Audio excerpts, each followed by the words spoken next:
네, 안녕하십니까. 2026학년도 6월달 고2 학생들의 국어 교육청 모의고사 중에서 고전소설 부용전이라고 하는 작품 같이 복습을 해보겠습니다. 먼저 길잡이 역할을 해주는 보기부터 먼저 보겠습니다. 33번에 보기가 있는데요. 네, 읽어보겠습니다. 부용전은 자기 희생을 통해 효를 실천한 주인공이, 네, 효 나오니까 역시 유교적 가치에 대한 내용이 또 컨셉으로 되어 있다는 걸 알 수가 있겠고요. 효를 실천한 주인공이 초월적 존재의 도움으로 행복한 결말, 해피엔딩이겠습니다. 행복한 결말에 이르는 효행설화의 전형적인 구조를 따르고 있다고 했습니다.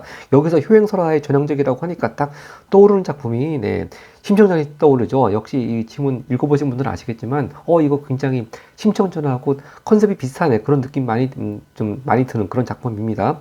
그런데 주인공이 악인의 질투와 흉계로 위기에 직면하고 그 악인이 처벌받는 것 역시 권선징악에 대한 얘기가 나오겠습니다. 악인이 처벌받는다는 것과 주인공의 혈육이 고통을 함께 감내하려고 한다는 점에서 특징이다. 자, 그럼 여기서 초월적 존재가 누가 나올 것인가? 또 악인은 누구인가? 그 다음에 주인공 혈육으로서 고통을 함께 감내하는 사람은 누구고 어떻게 함께 감내하는가? 그런 것 잘 주의해서 보면 되겠습니다. 그럼 지문 읽기 시작을 하겠습니다.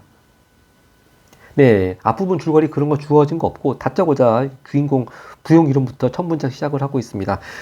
부용의 나이가 13세요. 뇌성의 나이가 10세라. 자, 부용과 뇌성이 어떤 관계일까? 네, 조금만 읽어보면 알 수 있습니다. 부모 두 분을 장사 지낼 방법이 없어. 네, 지금 부모님이 돌아가셨다고 하고 지금 부용하고 뇌성이 나이차가 이렇게 좀 약간 있으니까 이 부용하고 뇌성은 아마 남매이거나 형제이거나 자매이겠습니다. 네. 그래서 이게 각각 부용하고 뇌성의 남녀 성별이 어떻게 되는가 좀 이따 읽어보면 알 수가 있고요. 네. 하여튼 지금 부모님이 돌아가셨는데 이제 이렇게 아이들만 남겨지고 장례 지낼 방법이 마땅치 않아서 지금 난감해하는 그런 문제 상황이 되어 있는 것 같습니다. 여기서 참고로요, 이 앞부분 줄거리가 안 나왔긴 했습니다만 부용하고 뇌성의 아버지 이름이 곽충성이라고 합니다. 네, 이렇게 아버지 이름이 곽충성이라고 하고요. 네, 자, 빈소를 붙들고 우는 말이 황산의 옛 무덤과 길가의 강시도 다 무덤이 있건만은 우리 부모는 안장할 사람이 없으니 우리 남매 살아서 무엇하리요? 자, 일단 여기서 남매가 나왔습니다. 남매가 나왔으니까 부용하고 뇌성이 서로 남녀 성별은 다를 것인데, 자, 뇌성하면 남자 이름 아니겠습니까? 그러니까 부용이 여자, 즉 누나고 뇌성이 남자, 남동생이라는 걸 알 수가 있겠습니다. 하여튼 남매가 이렇게 슬프게 통곡했습니다. 울다가 기운이 다 빠져서 잠이 들었더니, 자, 드디어 또 잠들었만 항상 또 신이한 꿈을 꾸죠. 머리가 허연 노인이 무거운 지팡이를 가지고 땅을 가리키면서 말하기를, 여기서 벌써 머리가 하얀 노인이 꿈속에 나왔으니까 딱 아까 보기에 나온 표현을 빌자면은 초월적 존재 벌써 한 분 나오셨네요. 너희 부모 두 분을 이 자리에 안장하면 좋을 것이다 하거늘 놀라서 잠을 깨어 살펴보니 노인은 간 곳이 없으나 땅을 완연히 그려놓았고, 즉 묘가 들어설 땅을 아마 동그랗게 그려놓았다는 얘기겠죠. 땅을 완연히 그려놓았고 밤은 이미 깊어서 밤의 색깔이 적적하고 달빛은 벌써 희미하더라 했습니다. 항상 고전소설은 꿈을 꾸고 이제 꿈속에서 뭔가 신이한 존재가 나타나면은, 꿈을 깨고 나면은 이제 신이한 존재가 꿈속에 나왔다는 꼭 증거가 있습니다. 바로 그게 이렇게 땅에 묘자리가 동그랗게 그려져 있는 것이죠. 예. 자, 부용은 뇌성을 붙들고 뇌성은 부용을 붙들고 집에 돌아와 탄식하며 말하기를, 산신령, 네, 아까 꿈속에 나왔던 머리가 하얀 노인을 부용은 산신령이라고 생각을 하네요. 산신령이 우리를 불쌍하게 여겨, 기억입니다. 기억. 묘터를 가르쳐 주니 즐겁거니와 장례 절차를 준비할 방법이 없구나. 자, 일단 묘터를 가르쳐 준 것까지는 좋았는데 지금 장례 치를 돈이 없습니다. 그러니까 장례 절차를 준비할 방법이 없구나. 금능 땅 강한님 댁에서 종들을 많이 부린다 하니 내가 몸을 그댁에 팔아 재물을 얻어서 장사를 편안하게 지내리라. 즉 장례 비용 마련하기 위해서 남의 집에 종살이하러 들어가겠다. 그렇게 누나 부용이 얘기했습니다. 하고 나서니 뇌성이 울면서 말하기를, 형제는 한 몸이라 하오니 어찌 누나 혼자 팔리게 하겠는가. 우리 남매가 함께 가자 하고, 자, 결국 동생도 저 누나 따라서 같이 강한림 집에 종살이 하러 가서 왜 들어갑니까? 부모 장례 비용을 마련하기 위해서. 즉 누나 혼자 누나 혼자 보낼 수 없으니까 동생도 같이 따라가겠다. 아, 그게 바로 아까 우리 보기에서 봤던 주인공의 혈육이 같이 고통을 함께 감내하는 것이네요. 네, 제가 여기 딱 이제 이렇게 떠오를 때마다 보기에서 나왔던 컨셉을 같이 옆에 적어주고 상기시켜주면 좋습니다. 이렇게 동생이 누나 따라가서 같이 부모 장례 비용 마련을 하기 위해서 강한림 댁에 종으로 노비로 들어가겠다고 하는 것이 바로 아까 보기에 나온 컨셉을 빌자면은 주인공의 혈육이 즉 혈육 동생 뇌성이가 함께 고통을 감내하는 그런 장면이 벌써 나왔습니다.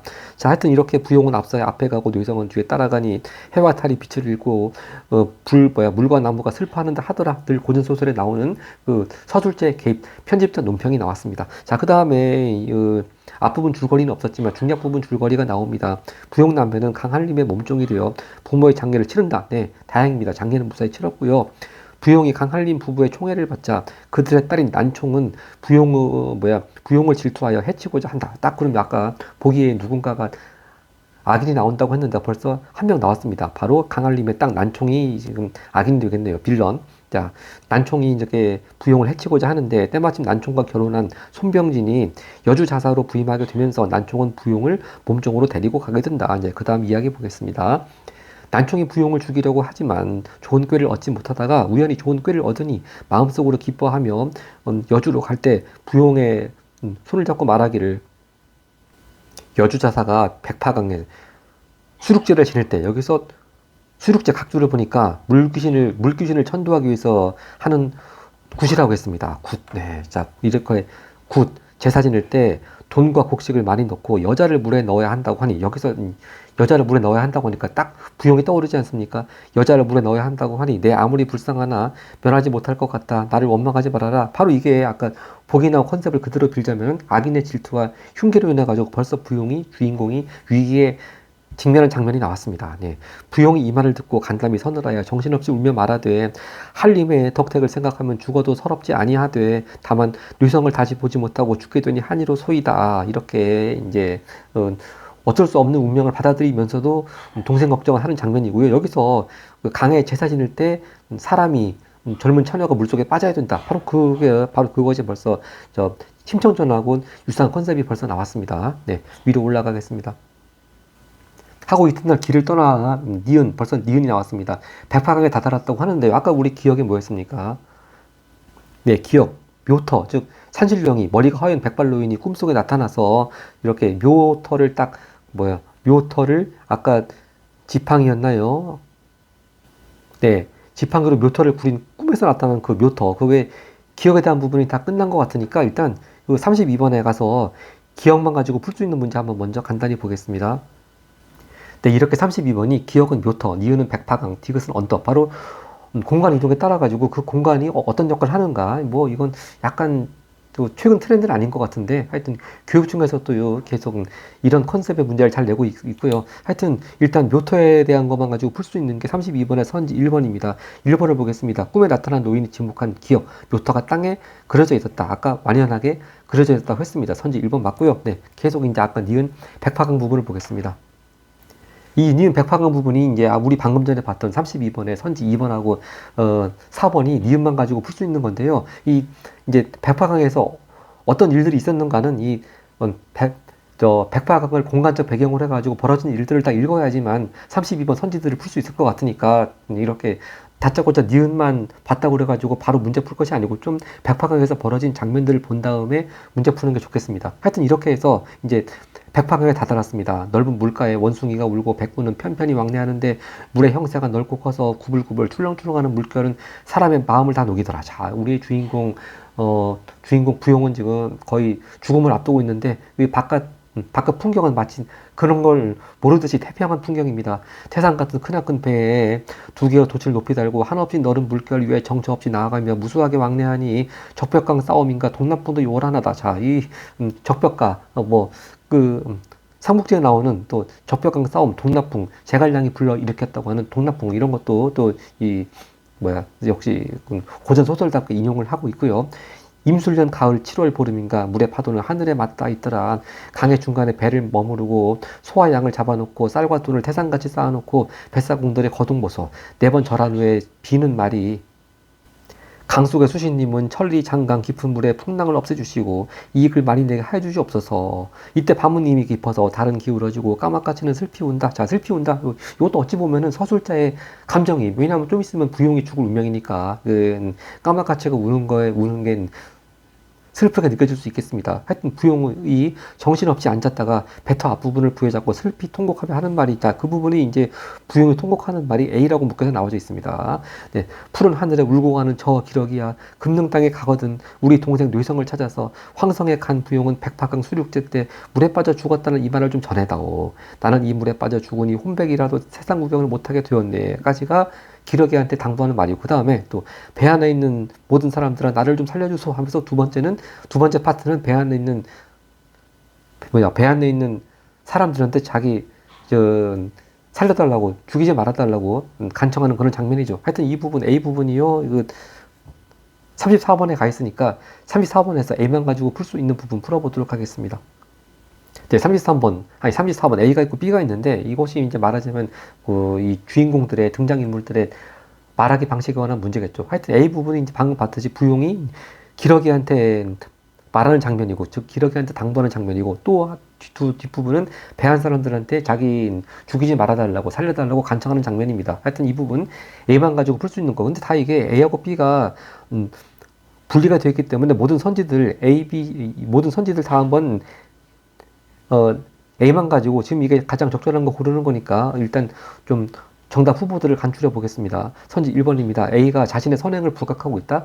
내가 이렇게 착하게 살았는데 그런 얘기 안 나왔습니다. 땡. 선지 2번 A는 자신의 처지에 상심하고 있다. 이건 맞죠. 네, 자기가 지금 물에 빠져 죽게 돼가지고 세상 구경도 못하게 되었습니다. 자신 처지 상심하는 거 맞습니다. 또 선지 3번 A는 자신 억울함을 토론, 내가 죄도 없이 죽게 되었다. 그런 억울함 토론은 그런 건 우리가 A에서 못 봤습니다. 선지 4번 A는 자신의 잘못 변명 이것도 본 적 없고요. 땡. 선지 5번 A는 자신이 원하는 말 부탁. 그렇죠. 기러기한테는 자기 동생한테 뭐 이러이런 말 전해달라고 하고, 또 배 안에 있는 사람들한테는 자기 살려달라고, 그러니까 그 자신이 원하는 바를 부탁하고 있는 거 맞습니다. 그래서 일단 A만 가지고도 정답 후보가 2번하고 5번으로 좁혀졌습니다. 네, 다시 이제 지문 가서 A 다음 부분 보겠습니다. 네, 이렇게 A 그 부용이 말한 부분까지 봤고요. 수륙제를 지낸 후에 난총이 부용을 불러 어서 물에 빠져라. 재촉하니 옷 같은 두 귀 밑에 수정 같은 눈물이 점점이 피가 든다. 부모와 동생을 부르짖으면서 통곡하다가 섬섬 목수로 저고리를 뒤집어 쓰고 만경창파 깊은 물에 풍덩하고 뛰어드니 어찌 아니 불쌍하겠는가. 역시 서술자 개입 나왔고요. 뱃사공들 또한 슬프게 여기더라. 근데 우리가 이미 아까 보기 봐서 알 수 있듯이, 그리고 우리가 심청전을 떠올려서 알 수 있듯이 부용이 다시 결국 살아나겠죠. 네, 그 얘기가 이어지겠습니다. 네, 뱃사공들도 하여튼 슬퍼했고요. 역시 양심이 좀 있네요. 이윽고 풍랑이 크게 일어나며 물결이 태산같이 일어나더니 난총이 탄 배를 물속에 띄웠다가 물속으로 흔적도 없이 엎어져 잠기게 하니 누가 아니 겁을 내겠는가. 벌써 난총은 벌 받았네요. 아까 우리 보기에서 악인이 처벌받는다고 나오지 않았습니까? 바로 그 악인 난총이 지금 물에 빠져서 죽었습니다. 결국 벌써 이 장면에서 악인이 처벌을 받는 혼선지각의 장면이 나왔네요. 자, 근데 이제 난총은 벌받아 죽었는데, 하여튼 문제는 주인공 부용이 살아나는 게 더 중요하죠. 이때는 역시 맞습니다. 이때 난데없는 하나의 작은 배가 강 위에 천천히 떠오며 부용을 건져서 싣고 옷같이 잘생긴 선동, 여기서 선동은요 신선할 때 그 선자에다가 아이 동자입니다. 하여튼 여기 또 한 번 이제 아까 전에 그 산신령 같은 노인 말고 또 한 명 지금 초월적 존재가 또 나왔습니다. 선동. 그러니까 신성 같은 아이입니다. 그러니까 어린 소녀를 말하는 거겠죠. 잘생긴 선동이 배 앞에 깃발을 달았는데 그곳에 만고 효녀 부용의 배라고 황금으로 만든 큰 글자를 뚜렷하게 새겼거늘 누가 감히 그 신기함을 알겠는가. 선동이 배를 젓지 아니하여도 빠르기가 화살 같더라. 뭐 마치 그 요즘 같으면은 회속 엔진이 달린 배를 타는 것 같습니다. 네, 하여튼 빠르기가 화살 같더라. 선동이 손병진을 꾸짖어 말하기를, 여기서 아까 손병진 누구라고 그랬습니까? 바로 빌런 난총의 남편입니다. 자, 그래서 이 선동이 손병진을 꾸짖으면서 하는 말이 B로 묶여져 있고요. 역시 B도 아까 A와 마찬가지로 34번 문제 나와 있으니까 B 읽어본 다음에 34번을 풀면 되겠습니다. 자, B 읽어보겠습니다. 내가 국가의 녹봉을 받는 신하로서 간사한 계집의 말을 듣고, 여기서 간사한 계집은 바로 난총 말하는 거겠죠.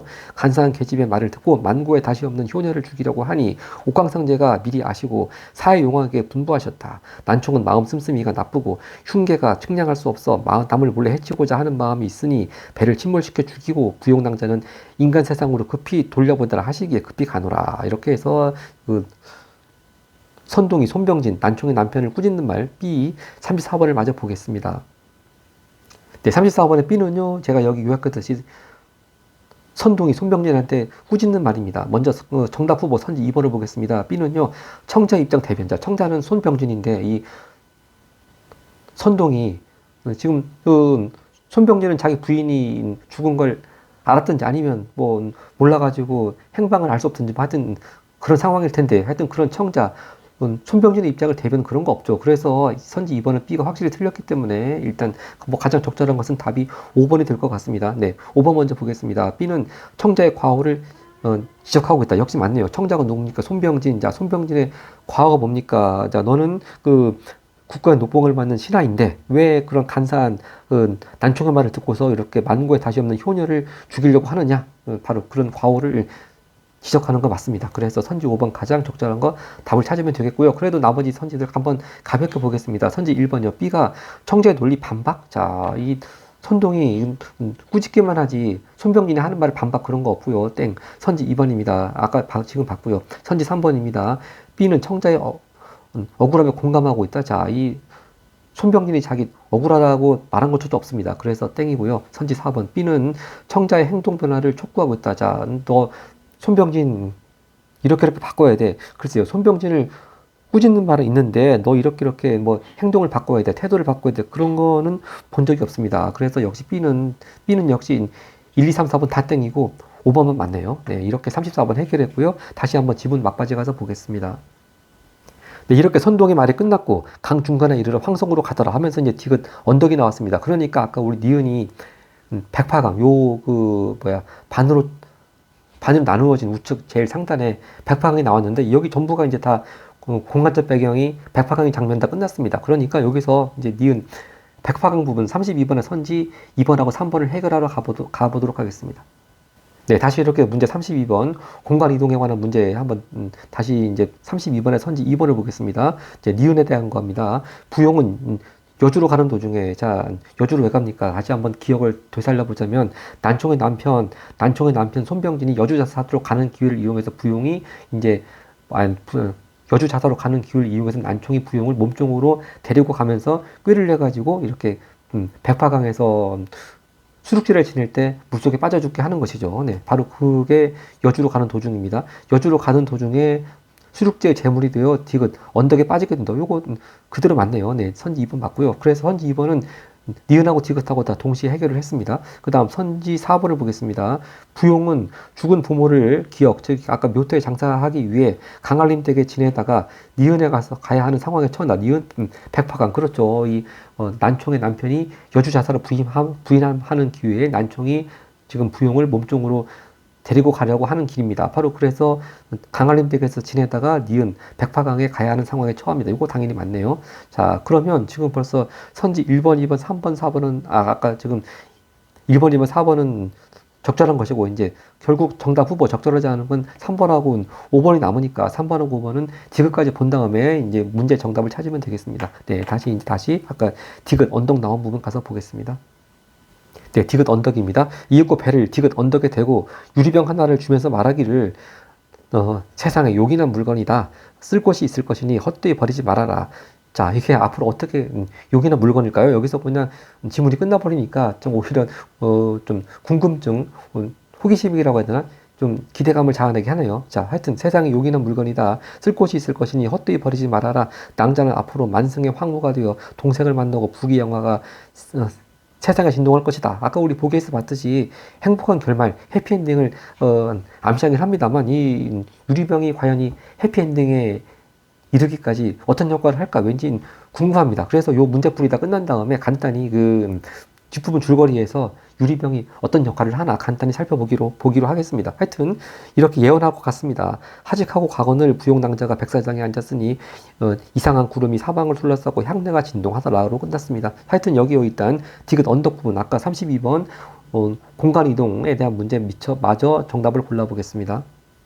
네, 32번 선지 3번을 보겠습니다. 선동은 부용에게 앞으로 일어날 일을 디귿 바로 언덕에선 예언했죠. 너 앞으로 황후 될 거고 뭐 동생 만날 것이다. 다 예언했습니다. 그럼 답은 5번밖에 될 것이 없네요. 5번 보겠습니다. 선동은 부용에게 니은에서 벗어나 디귿으로 향할 것을 제안했다. 자, 이 다파강에서 지그스로 끌고 온 거는 그냥 선동이 알아서 끌고 온 것이지, 선동이 부용한테 너 언덕으로 가라 그렇게 제안한 건 완전히 말이 안 되죠. 그래서 너무 쉽게 답을 정답 5번 찾을 수 있겠습니다. 자, 이렇게 다 읽었고 이제 나머지 안 푸는 문제들 이제 31번부터 보도록 하겠습니다.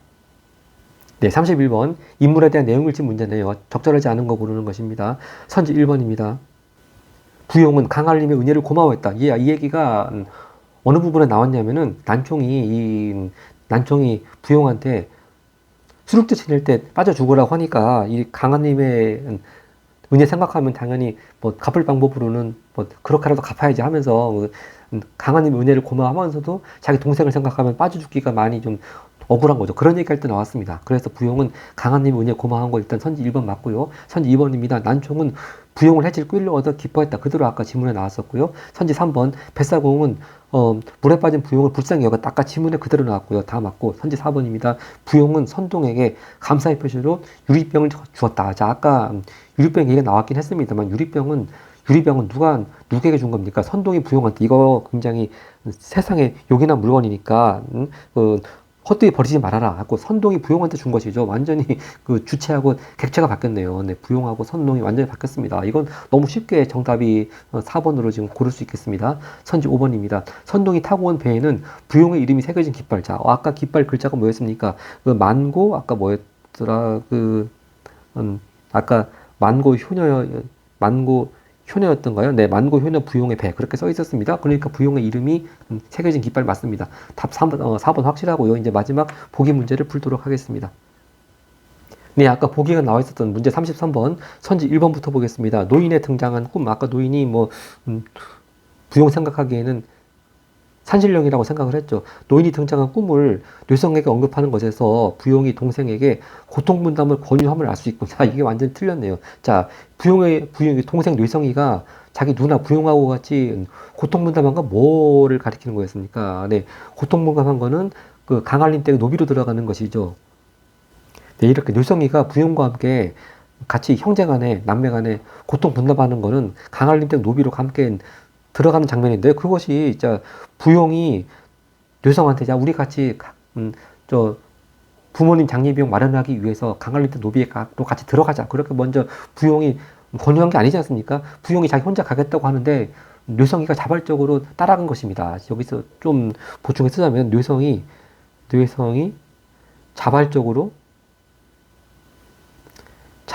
강할림대 노비로 함께 들어갔습니다. 자, 그래서 이 고통을 분담하는 내용도 부용이 같이 분담하자고 같이 노비로 들어가자고 권유했기 때문에 그런 것이 아니고요. 또 그러니까 권유부터가 틀렸고 그 다음에 이 노인이 등장한 꿈 얘기를 부용이 뇌성한테 한 얘기는 이렇게 노인이 나타나가지고 그 묘터로 이렇게 정해주었다 그런 얘기만 한 것이지 뭐 장례비용 마련하기 위해서 어떻게 해야 된다 뭐 그런 얘기 이 꿈하고 고통 분담은 일단 직접 관련이 없습니다. 그래서 꿈하고 이 고통 분담도 일단 관련이 없고요. 이부터가 좀 연결관계가 땡입니다. 그래서 1번은 뭐 이렇게 보나 저렇게 보나 확실하게 적절하지 않은 걸로 알 수 있어서 여기 적절하지 않은 거 답 찾고 뭐 더 이상 시간 끌고 없이 바로 독서 지문으로 넘어가면 될 것 같네요. 네, 그 다음 선지 2번을 보겠습니다. 선동이 물에 빠진 부용을 구해 배후에 태우는 것에서 네, 선동 조력자 바로 맞네요. 조력자의 도움으로 위기를 극복함을 알 수 있건데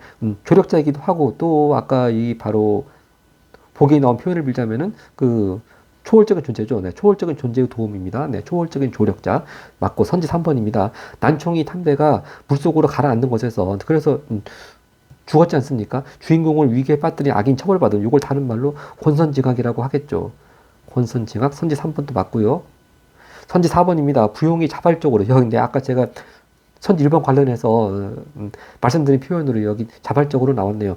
부용이 자발적으로 강할림 댁에 몸종이 된 것에서 그러니까 부용도 자발적으로 몸종이 됐고 그다음 뇌성도 자발적으로 같이 부용이 따라가서 남매가 함께 결국 함께 자발적으로 몸종이 된 것이죠. 네, 그러면서 효를 실천하기 위해서 자신을 희생함. 자, 효를 실천. 네, 왜 들어갔습니까? 부모님 장례 비용을 마련하기 위해 들어갔던 네, 선지 4번도 맞고요. 선지 5번 난총이 수륙제를 빌미로 삼아 부용을 죽이려 하는 것에서 주인공의 권한이 악인의 계략 때문임을 알 수 있고 예, 선지 5번도 맞고 네, 그래서 다시 봐도 선지 1번이 가장 확실하겠습니다. 네, 이렇게 해서 이번 모의고사 문제 세트에 나왔던 지문 읽기하고 문제 풀이까지는 끝냈고요. 아까 우리가 지문 읽으면서 선동이 부용한테 주었던 유리병이 과연 어떤 욕이나 물건으로 이렇게 주인공이 해피엔딩으로 가는 게 어떤 역할을 할까 많이 궁금하기도 합니다. 그리고 실제로 이렇게 부용이 황후가 될 것 같긴 한데 어떤 과정을 통해 가지고 꼭 심청전 같이 뭐 그렇게 심청 같이 황후가 될 수도 있고 하여튼 어떤 과정을 거쳐 가지고 황후가 되는지 한번 궁금합니다. 그래서 혹시 내신 시험에 또 뒷부분 장면이 나올 수도 있으니까 간단히 인터넷에 나와 있는 저 뒷부분 장면 이야기 간단히 보도록 하겠습니다. 네, 지금 이것이 인터넷에 나와 있는 부용전 줄거리인데요. 여기서 선녀라고 나오네요. 근데 우리 고의 지문에는 선동이라고 나왔죠. 제가 그래서 괄호로 선동이라고 써놨고요. 하여튼 이 선동인지 뭐 선녀든지 간에 부용에게 유리병을 주며 장차 왕비가 되어 부귀를 누리리라 예언했습니다. 자, 그 다음에 이제, 그 다음부터가 이제 뒷이야기죠. 이 무렵 천자의 아우 경성군이 불치병으로 고생하고 있었는데 부용이 지닌 유리병 속 황일주를 먹고 회복한다. 그러네요. 바로 천자, 황제 동생의 병을 유리병 덕분에 낫게 했습니다. 그래서 천자는 부용의 효성과 충성을 치하며 그를 경성군의 비로 삼는다고 했습니다. 자, 그래서 경성군이 황제가 아우니까, 이제 황제 아우니까 왕, 제후쯤 되겠습니다. 근데 아까 지문은 황후가 된다고 했는데 글쎄 나중에 이 경성군이 황제가 되나요? 하여튼 좀 읽어보겠습니다. 한편 강한 입의 도움으로 학업을 닦은 뇌성은 누이를 찾아 황성에 일어나 만나지 못한다. 부용의 꿈에 뇌성이 나타난 일을 계기로 상시관이던 경성군이 그러니까 시험 감독관으로 왔다는 얘기입니다. 상시관으로 된 경성군이 과거 시제를 몸을 팔아 부모를 장사 지내다로 내었습니다. 그러니까 바로 이 뇌성이 보면 어떤 느낌이 들겠습니까? 이거 내 얘기가 시험에 나왔네 그 생각이죠. 바로 그렇습니다. 뇌성이 자신의 고난을 글로 써서 장원으로 급제하고 마침내 남배가 상봉했습니다. 자, 그리고 천자는 뇌성을 이승상의 딸과 혼인시켜 병마 도원수에 봉하고 그 아버지 곽충성, 아까 제가 이 지문 첫머리에 아버지 이름이 곽충성이라고 잠깐 말씀드렸고요. 그 아버지 곽충성을 연왕으로 추존한다. 네, 이 추존이라고 하는 건 죽은 사람을 벼슬을 높여주는 것이죠. 그리고 황후가 죽자 부용은 은인인 난화가 누구냐면요. 아까 지문에서 악인, 난총의 그 자매간입니다. 즉, 언니일 수도 있고, 여동생일 수도 있는데, 결국 다른 말로 하자면 강한림의 딸입니다. 근데 그 두 딸이 있는데, 이렇게 한 사람, 난총은 아주 악인이고, 반면에 난화는 또 반대로 굉장히 또 착한 사람입니다. 그래서 그 부용은 은인, 난화를 황후로 천거하여, 천자가 이를 받아들인다. 아까 우리 지문에서는 선동이 부용한테 너가 황후가 될 거라 그러는데, 정작 이 인터넷 줄거리에는 난화가 황후가 되네요. 원래 이런 고전 소설이라고 하는 게 항상 여러 가지 이본들이 많으니까 어디서는 황후, 어떤 데는 왕후, 그렇게 조금씩 지위가 다를 수는 있겠죠. 우리 방금 전에도 유리병을 준 사람이 아까 지문은 선동이라고 나오고 여기 인터넷 줄거리에는 선녀라고 나오지 않습니까? 네, 다 여러 가지 이본이 많기 때문에 그렇습니다. 하여튼 정작 황후가 된 사람은 난화인데요. 그래도 최소한 부용도 일단 왕후, 즉 제후의 부인은 확보해놓지 않았습니까? 자, 하여튼 보겠습니다. 그 다음에 이제 천자가 경성군을 조왕해. 그러니까 제후에 임명했다는 얘기니까 결국 경성군 부인인 부용은 조왕의 부인이니까 결국 왕비가 됐네요. 그러니까 황후까지는 아니더라도 이 전체 줄거리에서는 또 왕비가 되리라고 예언했으니까 예언대로 된 건 맞습니다. 네. 그래서 만약에 이제 우리 고의 지문에서 계속 이어진다면은 황후가 되는 걸로 그렇게 줄거리가 나오겠죠. 자, 하여튼 천자가 경성군을 조왕에 봉했으니까 이 당연히 부용은 조왕비가 되었을 거고요. 그 다음에 뇌성은 초왕에 봉했습니다. 그래서 두 사람은 임지에서 선정을 베풀고 조와 초 두 나라 백성이 평안을 누린다. 이렇게 해서 해피엔딩으로 끝났습니다. 자, 이렇게 해서 뒷부분 줄거리 궁금한 거 간단히 봤고요. 우리가 또 하나 또 시험 대비해서 볼 부분이요. 이 작품이 아까 전에 효행설화의 전형적이다. 바로 그런 점에서 심청전하고 많이 닮았다고 그랬는데, 근데 심청전하고 완전히 닮은 것도 아니고 좀 차이점이 있습니다. 바로 그런 심청전과의 공통점과 차이점, 이것이 나중에 또 내신에서는 학습활동 그런 문제 타입으로 나올 수도 있으니까 한번 그 부분 간단히 보겠습니다. 네, 바로 이 부분입니다. 즉 부용전하고 심청전하고 어딘가 비슷해 보이면서도 다른 점이 있거든요. 바로 그래서 이런 공통점하고 차이점을 선생님이 학생한테 질문해보라고 하든지 아니면 학습 형식으로 나오든지 얼마든지 그런 학습활동 그런 문제 포맷으로 해가지고 나올 수 있습니다. 하여튼 그런 문제 형태 대비해서 한번 간단히 보겠습니다. 부용전은 여러 면에서 심청전과 비교된다. 효를 위해 몸을 파는 점. 그렇죠. 심청전에서는 아버지 신봉사 눈뜨기 하기 위해서 인당수에 몸을 던지는 것이고, 여기서 부용은 부모님의 장례 비용을 마련하기 위해서 여기는 물속에 빠지는 건 장기 비용 때문에 빠지는 것이 아니고 부용의 간기한 꾀에 빠져나가 간교한 꾀 때문에 그런 것이고, 일단 여기서 말하는 효를 위해 몸을 판다고 하는 것은 강한림 댁의 몸종으로 들어가는 걸 말하는 거죠. 그 다음에 제물로 물에 빠졌다가 구원받아 살아나는 점, 끝내 왕비 자리에 오르는 점 등등은 두 작품의 뚜렷한 공통점이다.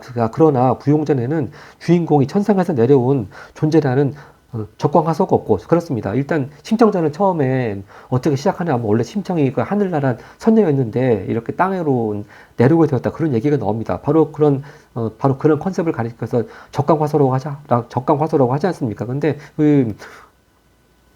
그와 달리 부용전에는 원래 부용이 원래 뭐 하늘나라 선녀였다 그런 얘기는 없다고 합니다. 그리고 또 용궁이나 천상 같은 비현실적 공간도 등장하지 않는다고 했습니다. 근데 심청전은 이런 게 나오죠. 용궁 나오죠. 그다음 선녀와 구원과 같은 초현실적 요소가 일부 남아있으나, 그렇죠. 아까 여기 지문에 있는 표현을 빌자면은 선동의 구원, 그런 초현실적인 요소가 아예 없지는 않습니다. 일부 남아있으나 전반적으로는 심청전에 비해서 현실적 색채가 강하다. 이렇게 이제 혹시 내신 대비해서 딱 심청전에 대한 자료 간단히 주어주고 비교하라는 내용에 따라가지고 잘 맞춰가면서 공통점하고 차이점 비교하면 될 것 같습니다. 자, 이렇게 해서 고2 6월달 고전소설 부용전 모두 마치겠습니다. 감사합니다.